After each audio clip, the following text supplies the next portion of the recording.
Matapos may isakatuparan ni Miguel ang kanyang pagbubulong sa sumpa sa usok ng kandila, agad naman niyang inilatag ang mga sangkap sa pagtatawag ng ulan. Alam niyang mamamatay siya kapag hindi umulan noong gabing yon dahil sa tangan ng mga mutya ng dati niyang maestro. Matagal na din niyang alam, iisa lang ang kahinaan ng mga usikan at yon ay ang ulan.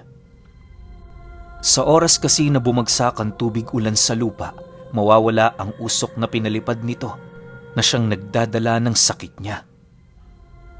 Dahil sa minuto ang bibilangin bago niya matawag ang pag-ulan, kaya na may labis ang tiwala niya na naipadala na niya ang usok sa kanyang maestro.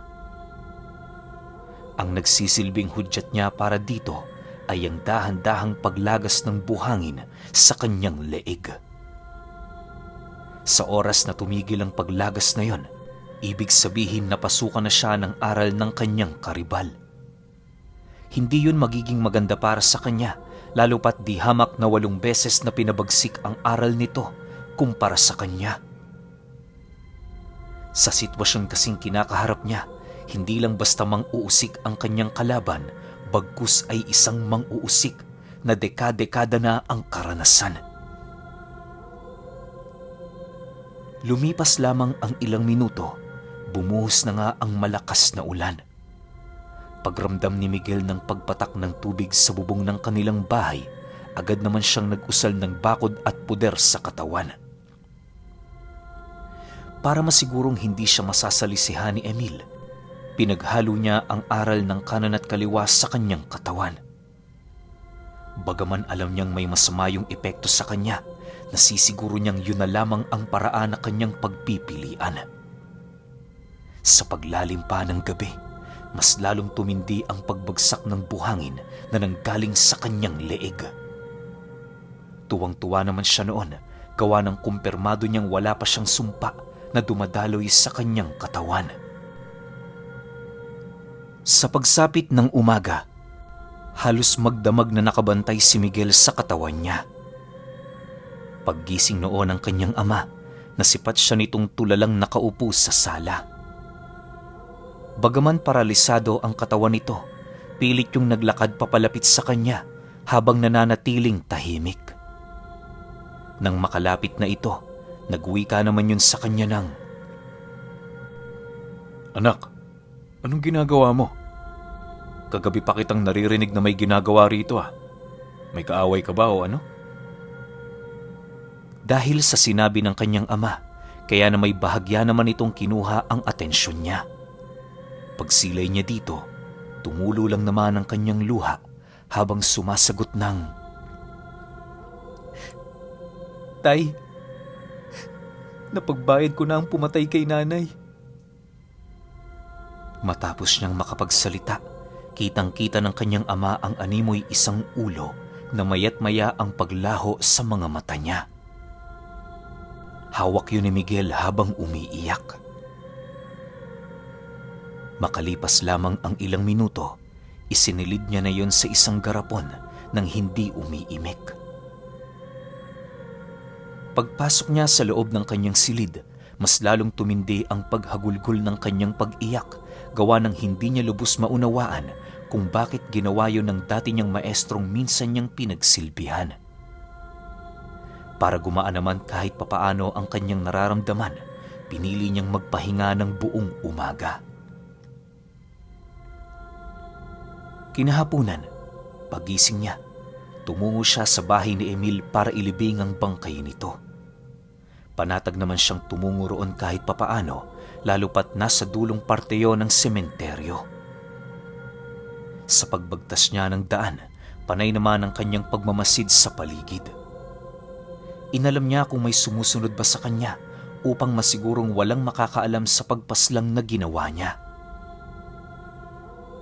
Nang marating na niya ang bahay ni Emil, doon niya nakita ang bangkay nitong naninigas habang nakaupo sa harapan ng kandilang walang sindi.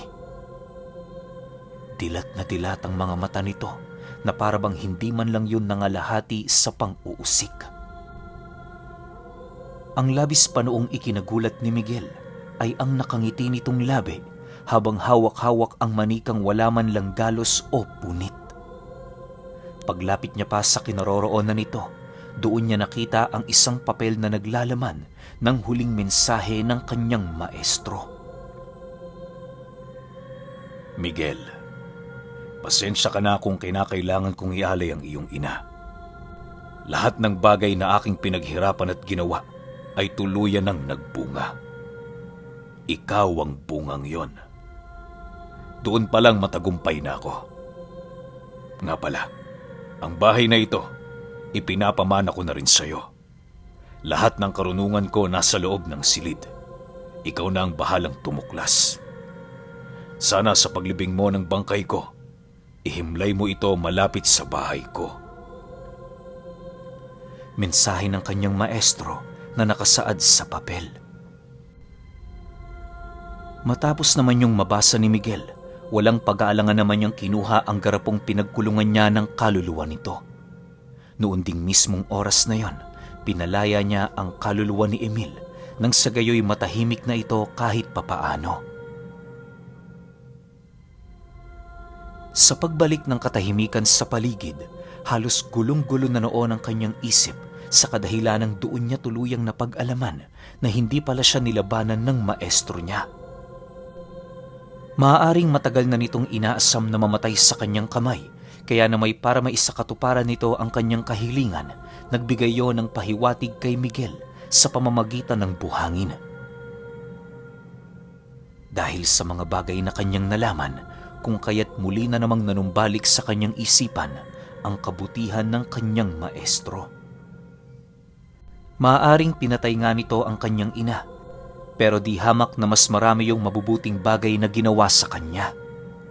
Hindi kasi si Miguel ang tipo ng tao na kapag nakagawa ka sa kanya ng isang masamang bagay, lahat na ng ginawa mong mabubuti sa kanya ay magiging masama na rin. Mas mananaig pa rin ang pinagsamahan nyo, lalo pat kung malalaman niya ang iyong sakripisyo at mabubuting bagay na pilit ginawa sa kanya kahit hindi na kayo nagkakaunawaan. Lumipas pa ang ilang oras, nagdesisyon na nga siyang ilibing ang bangkay nito. Para maging komportable naman ang himlayan ng maestro niya, hinanap niya ang parte ng bahay nito kung saan madalang na nasisinaga ng init ng araw. Naging panatag din siyang ilibing yun sa lugar, lalo pat kampante siyang walang nakakita sa bangkay. Matapos niya yung mailibing, doon na niya inumpisahang ilipat ang lahat ng kanyang gamit. Inabisuhan na niya rin noon ang kanyang ama na magmula sa araw na yon, sa bahay na siya ng kanyang maestro titira. Hindi naman yun tumutol sa kanya, lalo pat matagal na din siyang nawalay sa bahay nila. Bago lumubog ang araw, nailipat na nga ni Miguel ang lahat ng kanyang gamit. Hindi siya roon sanay na nag-iisa pero ginawa niya ang lahat para masanay. Sa isip-isip niya na kaya ngang manirahan doon ang maestro niya, siya pa kaya? Sa paglalim ng gabi, halos hindi na noon mapakali itong si Miguel sa kadahilan ng pakiramdam niya, animoy hindi siya nag-iisa sa lugar. Pag-ihip niya ng usal sa kanyang ikatlong mata, doon bumungad sa kanya ang napakaraming itim na anino na paggala-gala. Ang iilan sa mga ito, merong namumulang mga mata, indikasyon na hindi yun mga ordinaryong nilalang. Habang patuloy niya yung pinagmamasdan, doon niya nakumpirma na ang pinamamahayan ng mga nilalang na yon ay ang libreta ng maestro niya na naglalaman ng aral ukol sa isang usik. Pagkuha niya rito, nasipat niya ang isang aninong biglang lumapit sa kanya na bumubulong. Ayon sa nilalang, dahil siya ang tagapagmana ni Emil, lahat ng karunungan nito at mga kaaway ay kanya ring mamanahin. Bago yun tuluyang mamatay, meron yung nakaalitang pamilya ng mga gabunan sa kabilang baryo. Nagkabantaan ng mga ito, kaya na may lahat ng kaibigan noon ng kanyang maestro ay kasalukuyang nakakalat sa bahay nito. Hindi rin biro ang sitwasyon nitong iniatang sa kanyang balikat sa kadahilan ng kilala ang mga gabunang yon na mapupusok sa mga kaaway nila. Naniniwala din ang kaibigan ni Emil na kahit ligtas ang lugar na kinaroroonan nila, may posibilidad na magtangkang pumasok ang mga aswang. Dagdag pa nito na kahit maraming nakakalat na bagat sa lugar, huwag pa rin siyang magpakakampante lalo pat hindi basta-bastang lahi ng mga gabunan ang kanyang makakalaban. Sa pagpapatuloy ng kanilang pag-uusap, wala namang magagawa itong si Emil kundi ang maghintay dahil sa hindi niya alam kung sino-sino ang kanyang mga kalaban. Ayon sa kanya, walang bisa ang kapangyarihan ng usik kapag ang nagtatangan nito ay hindi man lang nasipat ang pagmumuka ng biktima. Para mapagana niya ang aral nito, kinakailangan niyang maghintay hanggang sa paglitaw ng kanyang mga kaaway. Magiging mapanganib rin yun para sa kanya, lalo pat may posibilidad na sa puntong umatake ang mga ito, hindi na siya makakaligtas pa ng buhay. Matapos niyang mapag-alaman ng mga bagay na yon, minabuti niyang tumungo sa silid ng kanyang maestro para kumalap ng mga armas.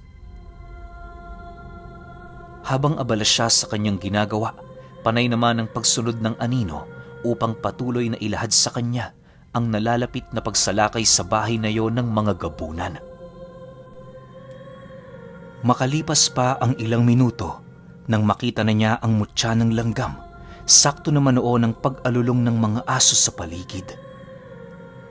Sa isang iglap, naramdaman niya ang kakaibang simoy ng hangin sa lugar, hudyat na merong masamang mangyayari.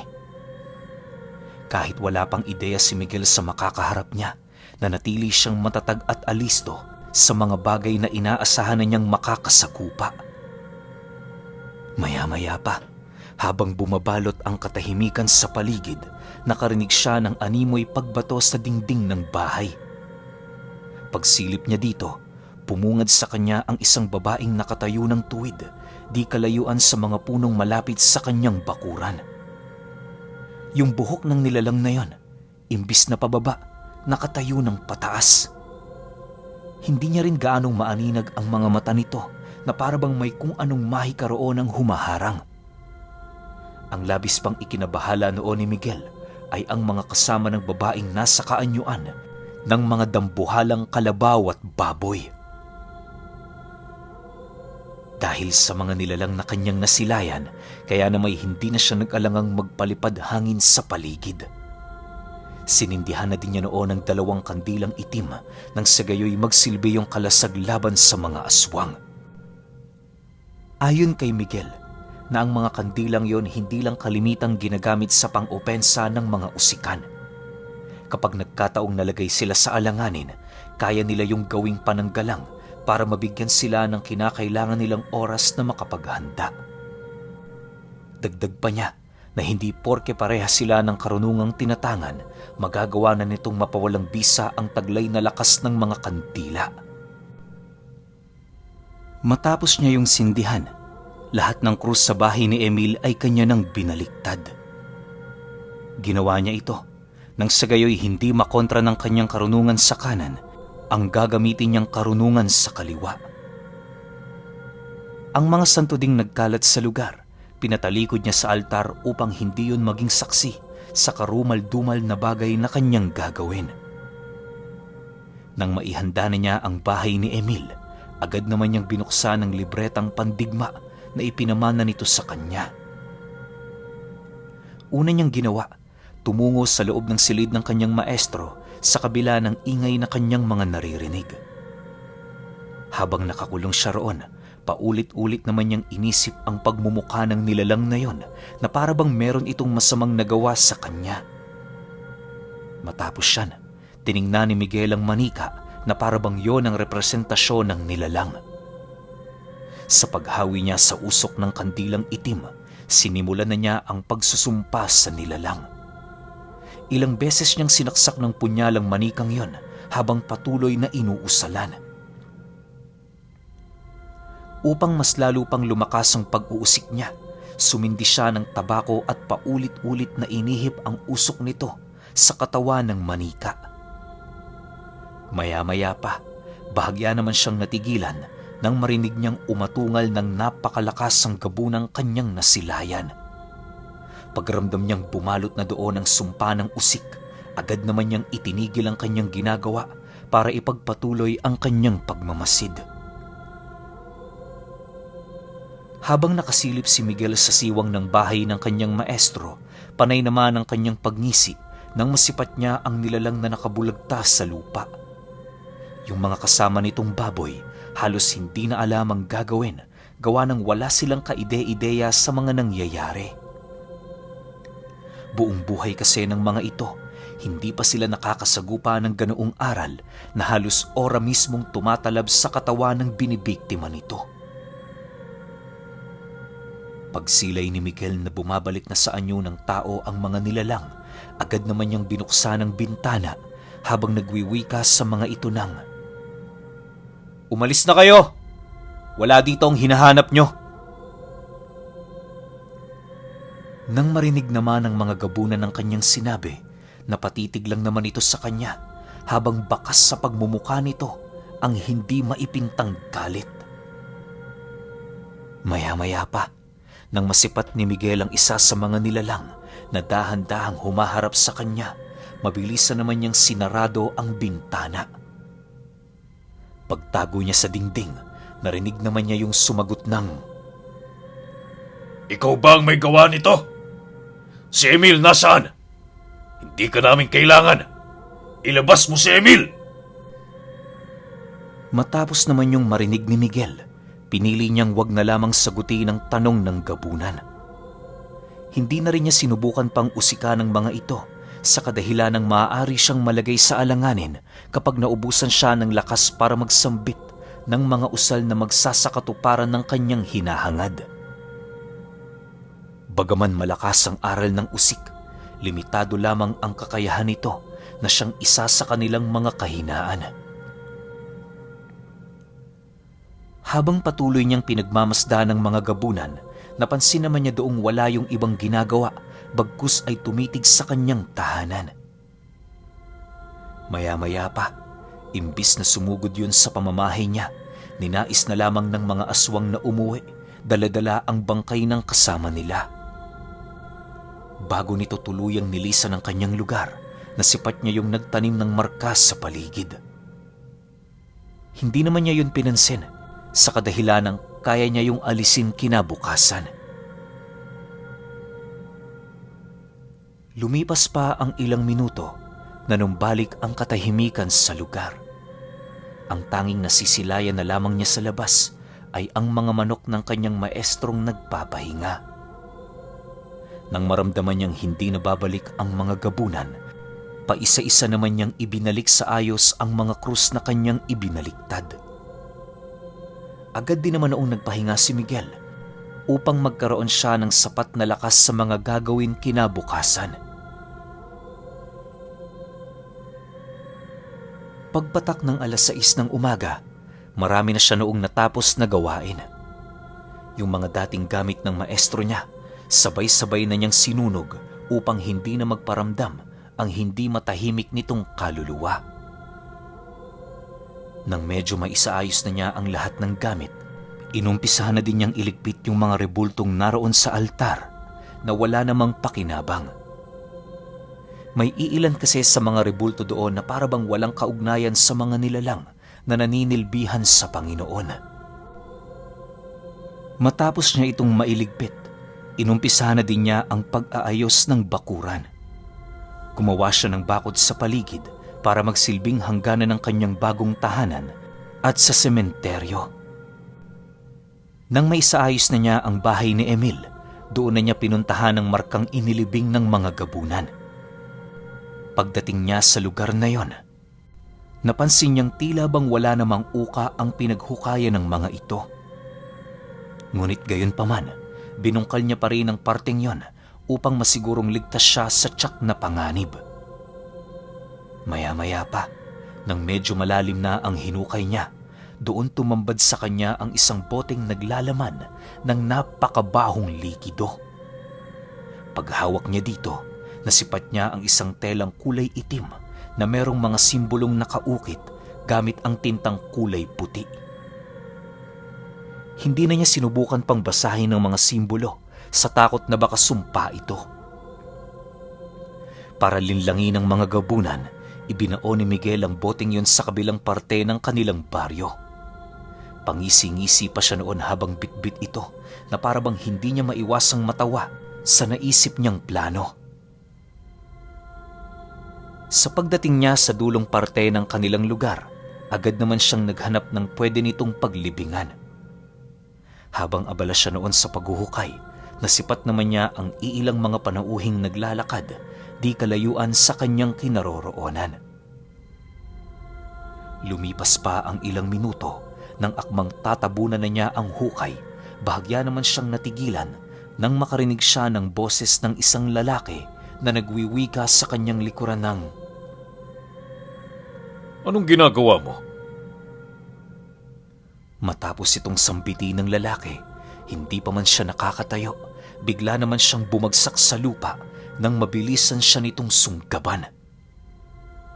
Pagkagat ng nilalang na yon sa kanyang leeg, dali-dali namang hinawakan ni Miguel ang buhok nito, sabay balibag nito sa lupa. Nang makapumiglas na siya sa nilalang na yon, dali-dali naman niyang binunot ang punyal na nakasukbit sa kanyang bewang at walang habas yung inundayan. Subalit, bago pa man lumapat ang talim ng kanyang punyal sa katawan ng lalaki, laking gulat na lamang niya nang bigla yung lumundag kahit nakadapa. Sa muling pagsilay ni Miguel sa mata nito, doon niya napagtanto na isa yung aswang. Alam niyang di hamak na mas malakas ang pisikal nitong pangangatawan kumpara sa kanya, kaya na may doble-doble ang kanyang pag-iingat habang yon ay kinakaharap. Maya-maya pa, pagsilay niya doong muli na namang papasunggab sa kanya, dali-dali naman siyang umatras patungo sa punong nasa likod niya. Sumandal siya dito nang sa gayoy hindi siya basta-bastang mapapangibabawan ng aswang. Nang masipat niyang ilang dipa na lamang ang pagitan nilang dalawa, ipinain niya doon ang kanyang braso upang madali niya yung mahuli. Sa pagbao ng pangil ng aswang sa kanyang kalamnan, buong lakas naman niya yung inundaya ng saksak hanggang sa hindi naglaon, tuluyan ng nagkabutas-butas ang tiyan nito. Pagsilay niyang nanghihina na ang lalaki, agad naman niya yung tinadyakan at muling tinadtad ng saksak sa katawan. Halos minuto lang noon ang dumaan matapos niya yung mapaslang. Pagramdam niyang patay na ang aswang, mabilisan niyang kinaladkad ang katawan nito patungo sa likuran ng puno na kasalukuyan niyang pinaghuhukayan.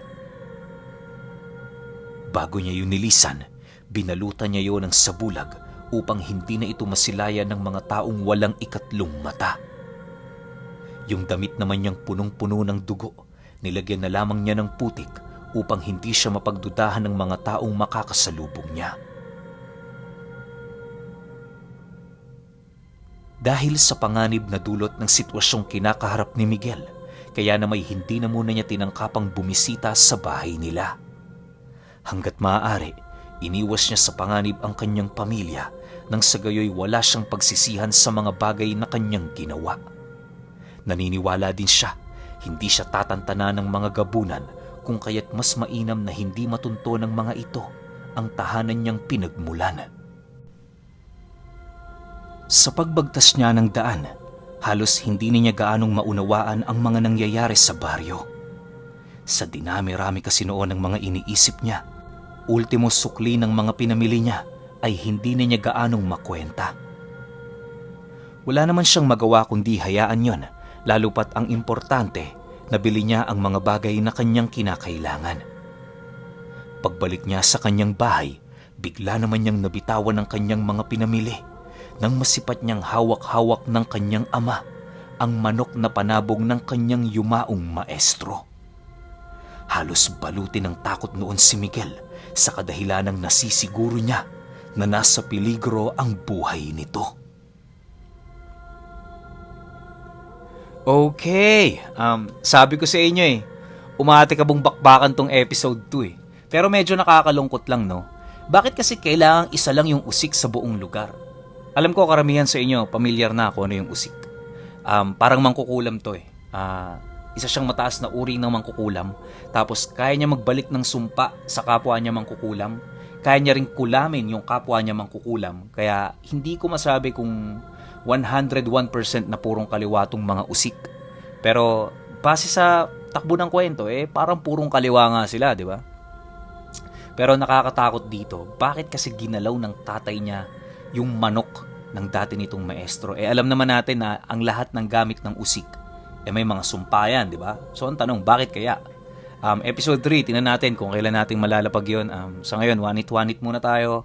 Comment kayo ng part 3 para makita natin kung gaano kataas yung engagement nitong kwento natin na to.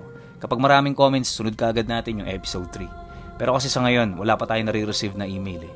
Malay ninyo, makita nung nagsisend ng kwento, ganahan, di ba? Yun lang, pahintayin na lang ako ng episode 3. Pero pag wala pa, one hit muna tayo. Yun lang. Salamat.